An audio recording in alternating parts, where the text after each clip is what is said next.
உங்களுடைய சமூகத்தில் நாங்கள் வந்து நிற்கிற தகப்பனை வந்த வண்ணமாக நாங்கள் திரும்பி போகாதபடி என் ஆவி என்னுடைய ஆளுகை உணர்ந்தவர்களாக நாங்கள் கடந்து செல்ல தேவன் கிருபை பாராட்டுங்க. நான் சொன்னாங்க இயேசு நாமத்தால் செபிக்கிறோம் நல்ல தகப்பனே. ஆமென். ஹல்லேலூயா. ஹல்லேலூயா. ஓகே, இப்படியாக இந்த காரியத்தை குறித்து காலை வேளையில உங்களோடு பேசுவதற்கு முன்பாக ஒரு சில காரியத்தை உங்களோடு நான் பேசுவதற்கு ஆசைப்படுகிறேன். வேதாகமத்தின் துவக்கத்தில் இருந்து இல்லையா, வேதாகமத்தின் துவக்கத்தில் இருந்து எல்லாருமே படித்து பார்த்திருப்போம். திடீர்னு ஒரு காரியத்தை எடுத்து நம்ம படிக்கிறோம். இன்னைக்கு ஒரு சாப்டர் படிக்கணும், இன்னைக்கு ஒரு புக்கு படிக்கணும்னா சங்கீதம் போகும், நீதிமொழிகள் போகும், அதிகபட்சமா எங்க போகும், உன்னத பாட்டு போகும், சொல்ல மாட்டோம் இல்லையா, உன்னத பாட்டு போகும். அப்படிலாம் மறுபடியும் ஆதியாகமத்தில் வரும். கடைசியா ஒரு 5 புத்தகம் இருக்கு. கடைசியா ஒரு 5 புத்தகம் இருக்கு. அதுல ஒரு புத்தகத்தை குறித்துதான் ஆவியானவர் என்னோடு பேசுற வார்த்தைகளோடு நான் பேசுகிறேன். எனக்கு உணர்த்தின காரியத்தை உங்களுக்கு வெளிப்படுத்துவதற்கு நான் பிரியப்படுகிறேன். நோவாவுடைய காலகட்டத்துல தேவன் ஜலத்தின் நிமித்தமாக நியாயம் விசாரித்தார். நோவாவுடைய காலகட்டத்துல ஜலத்தின் நிமித்தமாக தேவன் நியாயம் விசாரித்தார். அதற்கு பிறகு மோசே வந்தார். அதுக்கப்புறம் அநேக காரியங்கள் நடக்க ஆரம்பிச்சது. கிட்டத்தட்ட ஆபிரகாமுக்கு அப்புறம் 1000 ஆண்டுகளுக்கு அப்புறம் யார் வராரு, இஸ்ரவேல் ஜனங்களுக்கு ஒரு ராஜா வேணும்னு சொல்லி சவுல் வராரு. 1000 ஆண்டுகளுக்கு பிறகு யார் வராருன்னா தாவீது வருகிறான். கிமு தாவீது மரித்து போகிறான். அதுக்கு பிறகு என்ன நடக்குது, தாவீதுடைய மகன் யாரு, சாலமோன். சாலமோனுக்கு 2 பசங்க இருக்காங்க. இந்த 2 பசங்களை வந்து என்ன ஆகுறாங்க, ஒருவருக்கும் மனஸ்தாபம் ஏற்பட ஆரம்பிக்குது. இந்த 2 பேரும் பிரிய ஆரம்பிச்சிடுறாங்க. யார் கூட சேர்றாங்க தெரியுங்களா, 49வது அதிகாரம், ஆதியாகமம் 49ஆம் அதிகாரத்துல யாக்கோபு என்று அழைக்கப்பட்ட இஸ்ரவேலன் 12 கோத்திரங்களை உருவாக்குகிறான், 12 கோத்திரங்களை ஆசீர்வதிக்கிறான். அப்படி 12 கோத்திரமா இருக்கக்கூடிய ஜனக்கூட்டத்துக்கு மத்தியில இந்த 2 மகன்களும் ஒவ்வொருத்தரும் ஒவ்வொரு குரூப்ல போய் சேர்ந்துக்கிறான். ஒருத்தன் 10 பேர் இருக்கக்கூடிய குரூப்ல போய் சேர்ந்துக்கிறான், ஒருத்தன் 2 பேர் இருக்கக்கூடிய குரூப்ல போய் சேர்ந்துக்கிறான். இந்த 10 பேர் இருக்கக்கூடிய குரூப்ல போய் சேர்ந்தா பாத்தீங்களா, அவங்க எல்லாரும் இஸ்ரவேலர்களாக கருதினார்கள். ஒன்னார்த்த போய் 2 பேர் இருக்கக்கூடிய குரூப்ல போய் சேர்ந்தா பாத்தீங்களா, 2 குரூப் ஆஃப் பீப்புள், 2 கோத்திரத்துல இருக்காங்க பாத்தீங்களா, அதுல போய் சேர்ந்தாங்க. அவங்க எல்லாம் யூதா அப்படின்னு சொல்லி சொல்ல ஆரம்பிச்சாங்க. ஓகே, இதெல்லாம் நடந்துச்சு. அநேக தீர்க்கதரிசிகள், நியாயாதிபதி எல்லாமே நடந்துட்டு அப்படியே ஒன் பை ஒன்னா வந்துகிட்டே இருந்துச்சு. அடிமைப்படுகிறார்கள், மீண்டும் மீட்டெடுக்கப்படுகிறார்கள், உடைக்கப்படுகிறார்கள், மீண்டும் மீட்டெடுக்கப்படுகிறார்கள். எரேமியா, எசேக்கியேல் மீண்டும் வருகிறாங்க, மீண்டும் சொல்றாங்க, மீண்டும் மீட்டெடுக்கப்படுகிறாங்க. இது ரெகுலர் ஆக்டிவிட்டிஸ் மாதிரியே இருக்கு. நான் தப்பு பண்ணுவான், நான் போய் மறுபடியும் திருத்துவேன், தப்பு பண்ணுவான், நான் போய் மறுபடியும் திருத்துவேன். நாட்கள் இப்படியே கடந்து சென்றது.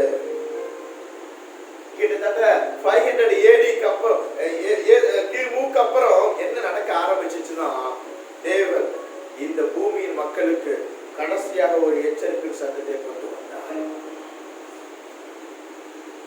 கடைசியாக ஒரு எச்சரிக்கை சத்தத்தை கொண்டு வந்தார். எல்லா பாவ பழக்கத்தில் இருந்தும் அவனை விடுதலையாக்கி கொண்டு வந்து உட்கார வச்சார். இஸ்ரவேலா இருந்தாலும் சரி, யூதாவா இருந்தாலும் சரி, எல்லா பிடிகளிலும் இருந்து அவனை விடுதலையாக்கி கொண்டு வந்து உட்கார வச்சார். 12 கோத்திரம் பிளஸ் இவன் போய் சேர்ந்த மாதிரி மொத்தம் 13 குரூப் ஆஃப் பீப்புள். அத்தனை பேரையும் மாளிகை செய்தது இந்த வெறும் 3% இருக்கக்கூடியவங்க. இஸ்ரவேல் கோத்திரங்களை உடைக்க ஆரம்பிச்சது. எல்லாம் ஒருத்த மாத்தி ஒருத்த பெரிய காரியம், ஒரு பெரிய பிரளயமே நடந்து முடிஞ்சிருச்சு.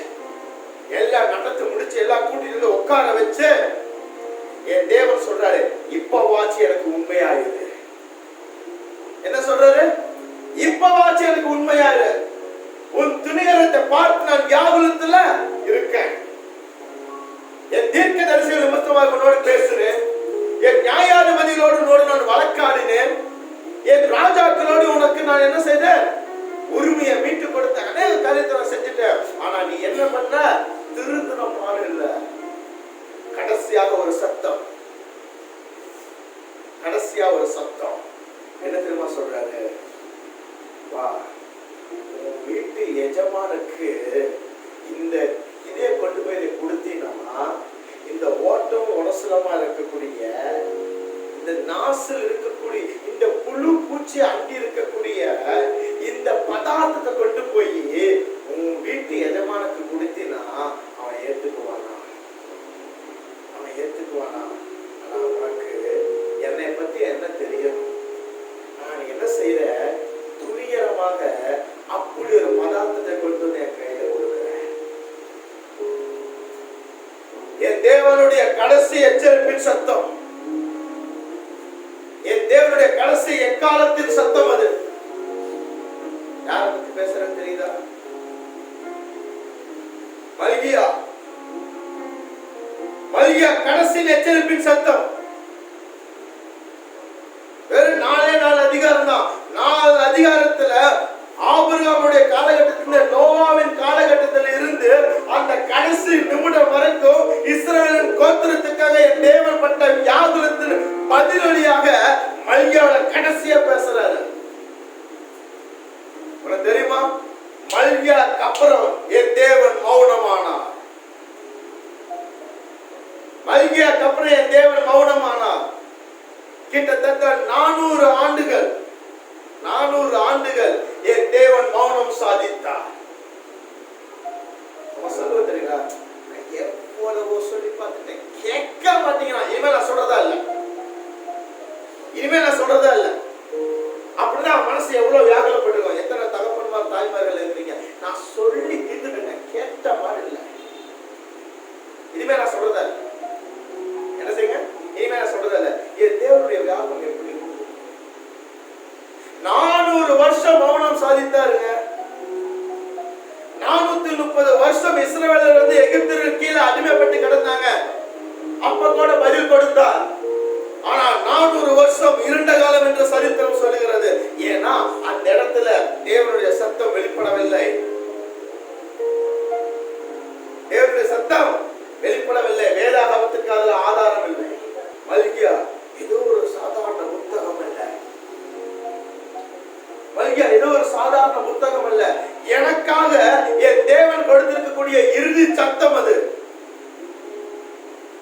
இறுதி சத்தம் அது. இந்த ஞாயிற்றுக்கிழமை காலை நேரத்துல நான் விசுவாசிக்கிறது, எனக்கு கொடுக்கிறதான இறுதி சத்தம் இது. ஒவ்வொரு நாள் நான் அப்படிதான் நினைக்கிறேன். நாளைக்கு ஒரு நாள் வரும், நாளைக்கு ஒரு கணம் வரும், நாளைக்கு ஒரு நிமிடம் வரும், அப்ப நான் திருத்திக்கிறேன். யாருக்கு தெரியும்? Right now. என்னது? Right now. இந்த கணப்பொழுது நீ என்ன செய்கிறாய்? இந்த வினாடி நீ என்ன செய்து கொண்டிருக்கிறாய்? உன்னுடைய வார்த்தை எப்படியாக இருக்கிறது? உன் இருதயத்தின் எண்ணம் எப்படியாக இருக்கிறது? அதுதான் மல்கியாக்கு சொல்லிக் கொண்டிருக்கிறார். எத்தனை பேரை மல்கியா தீர்க்கதரிசியாக பார்க்கிறீங்க? நீங்க ஏற்றுக்கொண்டாலும் சரி, ஏற்றுக்கொள்ளாவிட்டாலும் சரி, மல்கியா என்பது அவனுடைய பெயர் அல்ல. மல்கியா என்பது தேவனால் அனுப்பப்பட்ட தூதன் என்ற அர்த்தம். என்னோடு கூட வேதத்தை திருப்பிக் கொள்ளுங்க. மல்கியா 1வது அதிகாரம் 6-8 வசனங்கள். குமாரன் தன் பிதாவையும் ஊழியக்காரன் தன் எஜமானையும் கனம் பண்ணுகிறார்களே, நான் பிதாவானால் என் கனம் எங்கே? நான் எஜமானானால் எனக்கு பயப்படும் பயம் எங்கே? என்ற சேனைகளின் கர்த்தர் தமது நாமத்தை அசட்டை பண்ணுகிற ஆசாரியர்களாகிய உங்களை கேட்கிறார். அதற்கு நீங்கள் உமது நாமத்தை எதினாலே அசட்டை பண்ணினோம் என்கிறீர்கள். என் பீடத்தின் மேல் அசுத்தமான அப்பத்தை படைக்கிறதினாலேயே. ஆனாலும் உம்மை எதினாலே அசுத்தப்படுத்தினோம் என்கிறீர்கள். கர்த்தருடைய பந்தி என்னவற்ற போயிற்று என்று நீங்கள் சொல்கிறதினாலேயே. நீங்கள் கண் ஊனமானதை பலியிட கொண்டு வந்தாலும் அது பொல்லாப்பல்ல. நீங்கள் கால் ஊனமானதையும் நசல் பிடித்ததையும் கொண்டு வந்தாலும் அது பொல்லாப்பல்ல என்கிறீர்களே. அதை நீ உன் அதிபதிக்கு செலுத்து. அவன் உன்மேல் பிரியமாயிருப்பானோ, உன் முகத்தை பார்ப்பானோ என்ற சேனையின் கர்த்தர் கேட்கிறார். ஹல்லேலூயா, ஹல்லேலூயா. ஐயா, கடைசி சத்தமாகிய மல்கியா இடத்திலிருந்து தேவன் வெளிப்படுத்துறார் பாருங்க.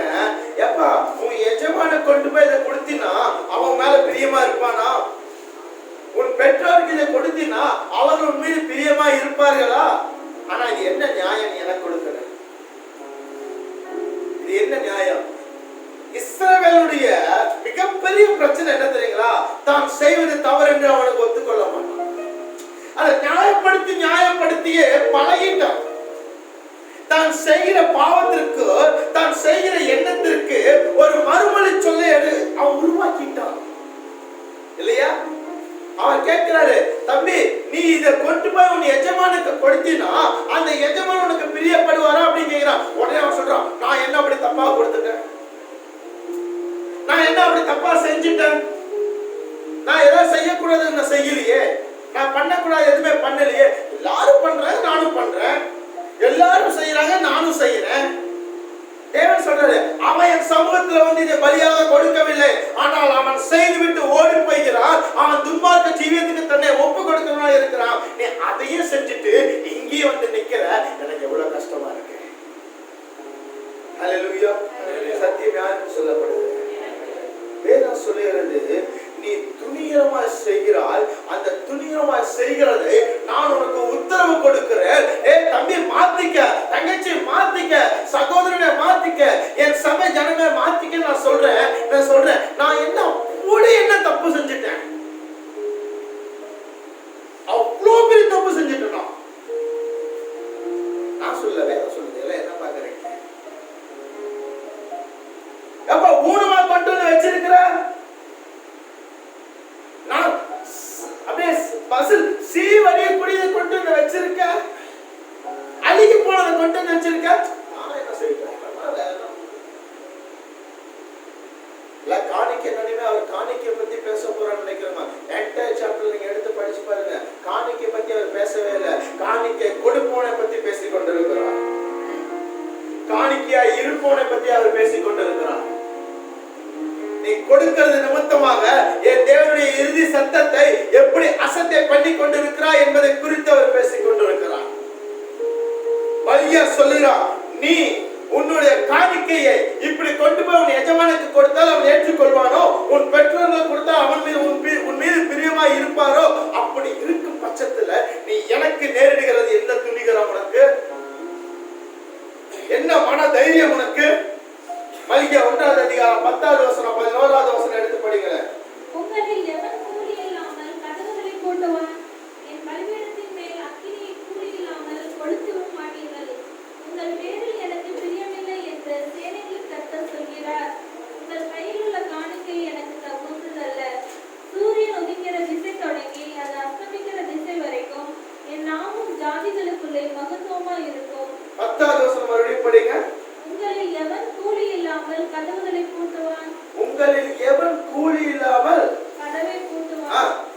என் பலிபீடத்தின் மேல் அக்கினி கூலி இல்லாமல் கொளுத்தவும் அக்கினி, என் பலிபீடத்தின் மேல் அக்கினியை கூட கூலி இல்லாம கொளுத்த மாட்டேங்கிறீங்க. புரிஞ்சவங்க மாத்திரம் நல்லா சொல்லுங்க பாப்போம். என் பலிபீடத்துல, இந்த பலிபீடத்துல எப்படி? இந்த பலிபீடத்துல 2 கை 2 காலு மூக்கு கண்ணு இருக்கக்கூடிய இந்த பலிபீடத்துல கூலி இல்லாம, ஒரு பெனிஃபிட் இல்லாம, உனக்குன்னு தனிப்பட்டதான ஒரு ஆதாயம் இல்லாம என் மகிமையை மகிமைப்படுத்த மாட்டேங்கிறியே. புரியுதா? ஹல்லேலூயா சொல்லுங்க. அதாவது பலிபீடம்னா அப்படி மட்டும் இல்ல, இது ஒரு பலிபீடம் தான் இல்லையா?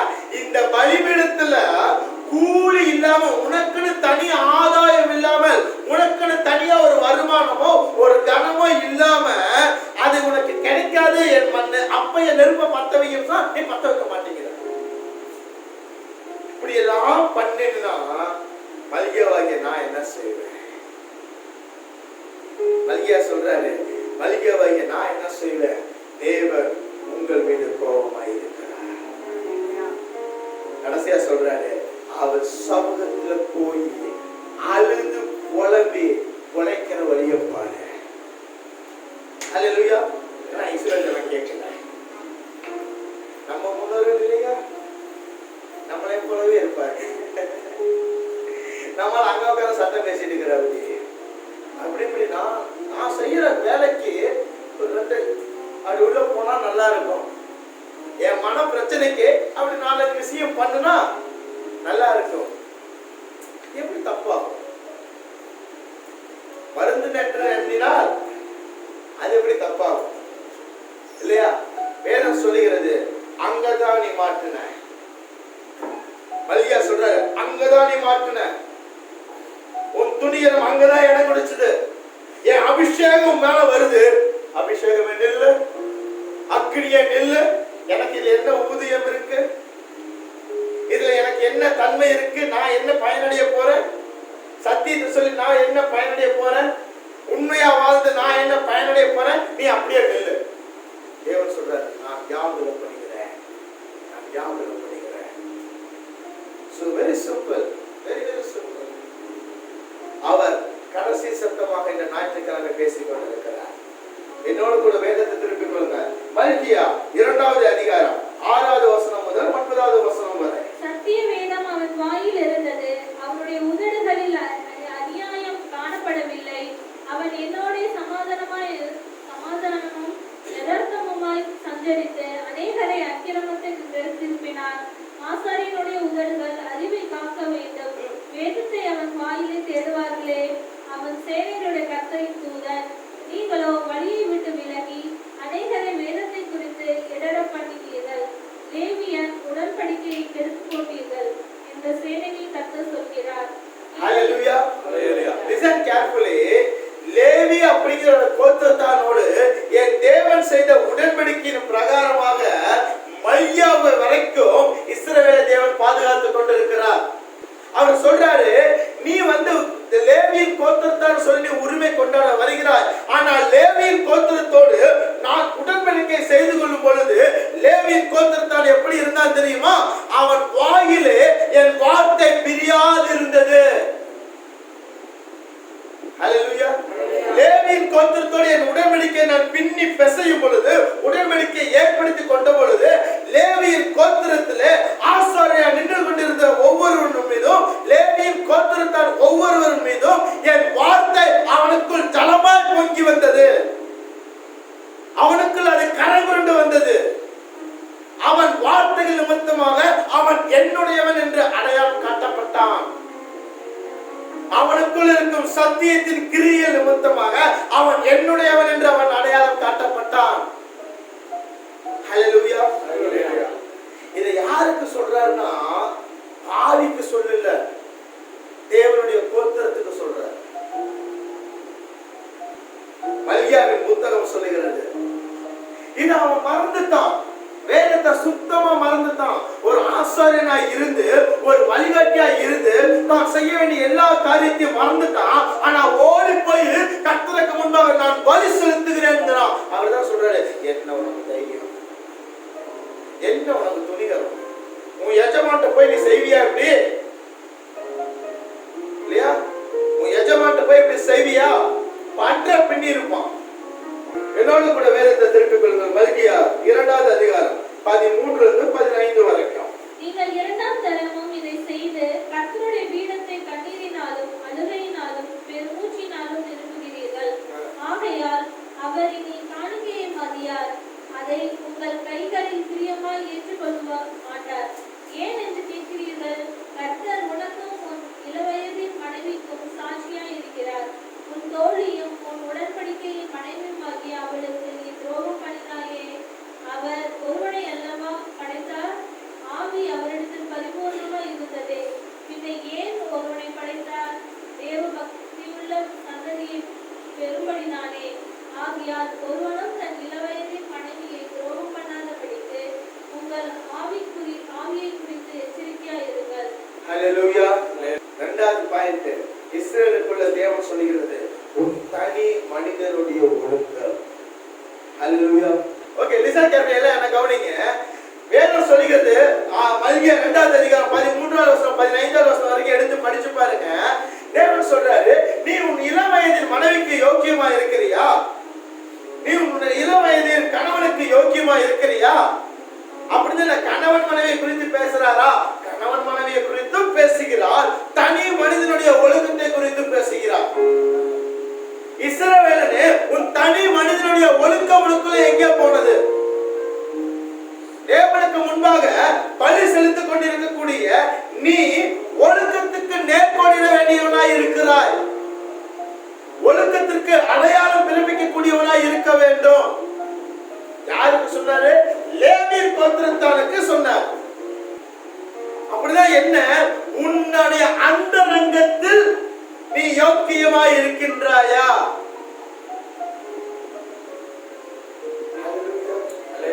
ஃபர்ஸ்ட் பாயிண்ட் என்ன சொன்னேன்? உன் வேதத்தை நீ சார்ந்து இருக்கின்றாயா? இட்ஸ் மீன் என் வார்த்தைகளோடு நீ ஒன்று பிசைந்து இருக்கிறாயா? இஸ்ரவேலனே, என் வார்த்தையோடு நீ பின்னி பிசைந்து இருக்கிறாயா? இரண்டாவது, இஸ்ரவேலனே, தனி மனித ஒழுக்கம், என்னுடைய பண்பாடுகளும் என்னுடைய பண்புகளும் உனக்குள் நறுமணமாய் இருக்கிறதா? என்னுடைய குணாதிசயம் உனக்குள்ள இருக்குதா? என் வேதத்தின் குணாதிசயமும் என்னுடைய பரிசுத்த வாஞ்சையும் என்னுடைய பரிசுத்த தாகமும் உனக்குள்ள இருக்கிறதா? யாருக்கு சொல்றாரு?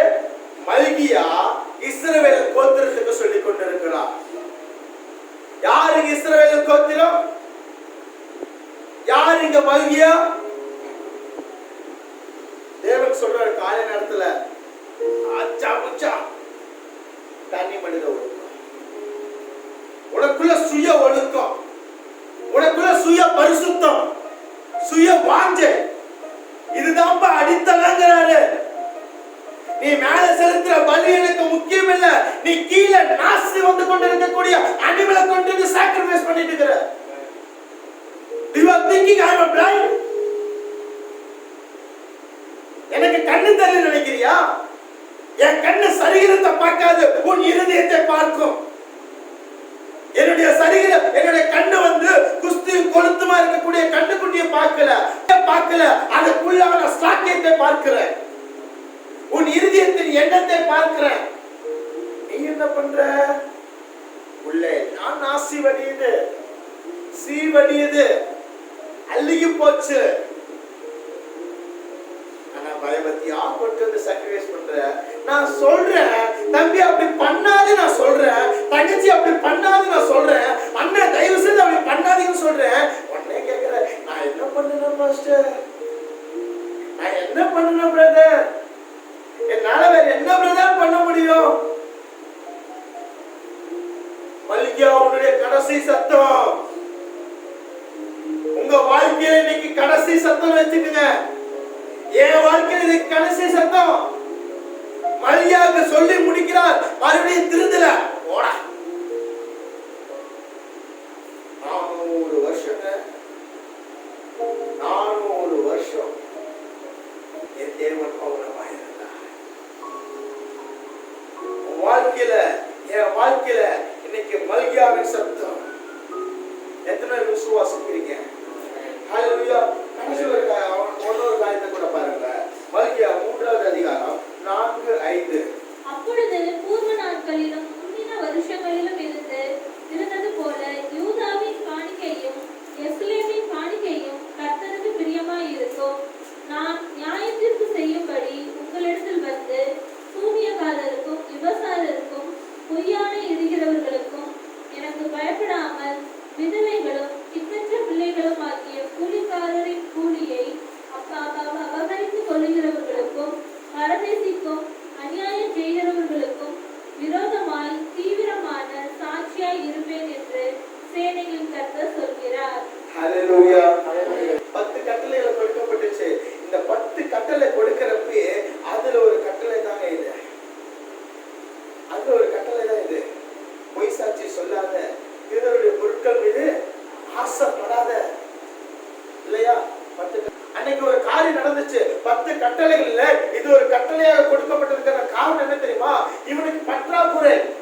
ஊரை விட்டு காலி பண்ணி வந்துட்டான். அடுத்தவன் பொருள் மேல, அடுத்தவன் மனைவி மேல, அடுத்தவன் கணவன் மேல இந்த மாதிரி சில தப்புத்தா நடந்துடக்கூடாது. ஏன்னா 5 லட்சம் புருஷர்கள் இருக்காங்க. இதுக்குள்ள என்ன வேணா நடந்துடக்கூடாது.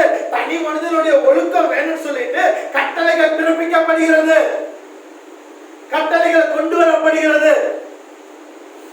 அது அங்க. ஆனா இங்க எங்க கேட்கிறாரு? மல்கியாவில் அதை விசாரிக்கிறார். அந்த சூழ்நிலைக்கு மோசே கேட்கிறாரு, யோசுவா பார்க்கறான் பாரு, அப்பா திரும்பி பார்க்கறான் பாரு. ஆனா மல்கியாவில் அது இல்ல. மல்கியாவில் மோசே இல்ல, மல்கியாவில் யோசுவா இல்ல. ஆனால் கட்டளைகள் இருந்தது. ஹல்லேலூயா. மல்கியாவில் அந்த நியாய விசாரிப்பின் சத்தம் இருந்தது.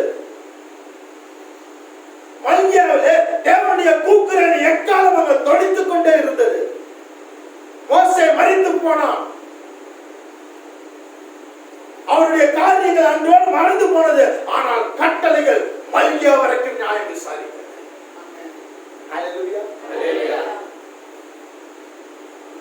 தேவன் செய்ய நினைக்கிற காரியத்தை ஒருவரும் தடை செய்ய முடியாது. வேதம் சொல்கிறது, நான் நியாயம் விசாரிக்கிறேன். அது உனக்கு தெரியாம இல்லை, உனக்கு தெரியும். இஸ்ரவேலே உனக்கு தெரியும். உன் முற்பிதாக்களின் சட்டத்தின் பிரகாரமாக அது உனக்கு தெரியும். ஆனால் தெரிந்து அதை மீண்டும் துணிகரமா செய்கிறாய். செய்வது மாத்திரமில்லை, நாசில் வடிய வடிய எனக்கு முன்பாக வந்து மிகுந்த பயபக்தியோடு அதை வைப்பது போல் வைத்துக் கொண்டிருக்கிறாய். நான் என்ன செய்வேன்?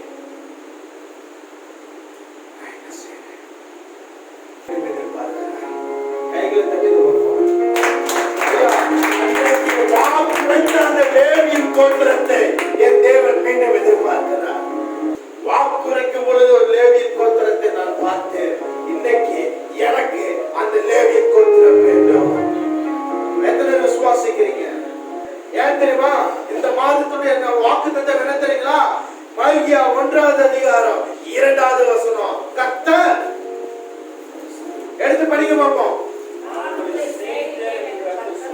எல்லாம் சொல்லுங்க பார்ப்போம். ஹல்லேலூயா. சத்தியம் எனக்கு சொல்லுங்க மாத்திரம் எழுப்பிடுங்க.